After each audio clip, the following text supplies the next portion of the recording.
Also, Japanese Prime Minister Fumio Kishida condemned North Korea after Pyongyang launched multiple ballistic missiles early on Monday morning. Speaking in a parliament session, Kishida said the North Korea series of actions threatened the peace and security in the region and the international community and were absolutely unacceptable.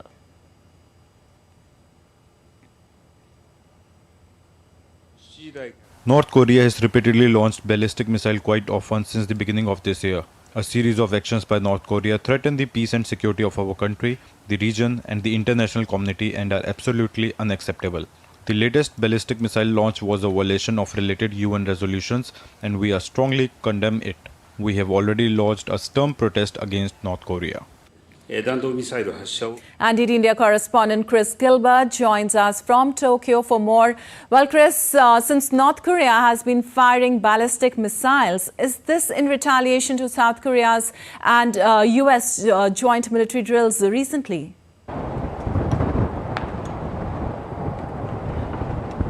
Well, as experts have pointed out multiple times, North Korea doesn't need any reason particularly to launch ballistic missiles. It is prone to do so whenever it wants, but there may be multiple reasons. Of course, as you mentioned, US Secretary of State Antony Blinken is in Seoul for the Summit of Democracy today. It may be timed for that reason.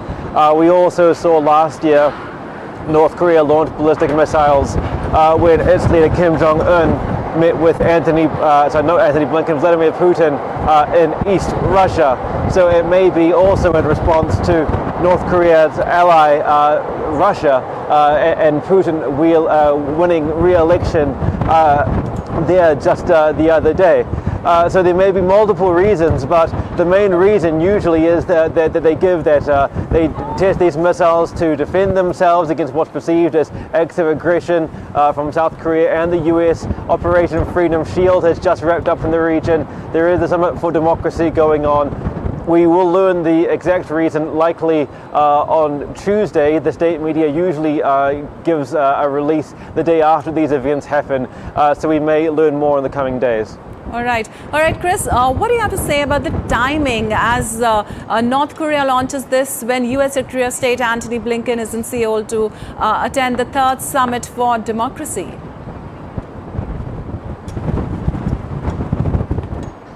Well, Secretary of State Blinken is certainly going to raise that with his counterpart in South Korea. They are having a bilateral meeting today on the sidelines of that summit, and that it's going to specifically address the threats from North Korea and the escalations on the peninsula, specifically since both countries began disassembling, de-escalating agreements that were put in place in 2018. So that will be high on the agenda, but he's already made opening remarks for the summit, and that has focused very much on protecting democracy as he sees around the world. He congratulated Canada on the work that it has done preventing money laundering.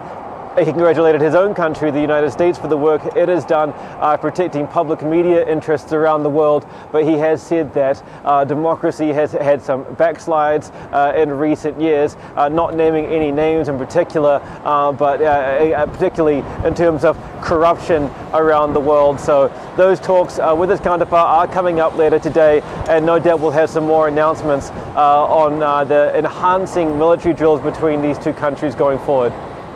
Also, Chris, Japan has been very categorical in saying that repeated missile launches are unacceptable. What do you have to say about that?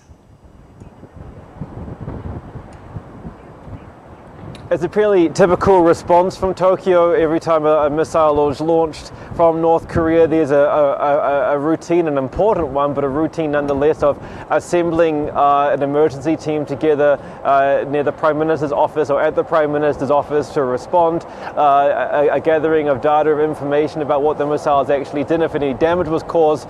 No damage has been caused in this case, and there is reliably a protest launched by the Prime Minister through the embassy in Beijing against North Korea.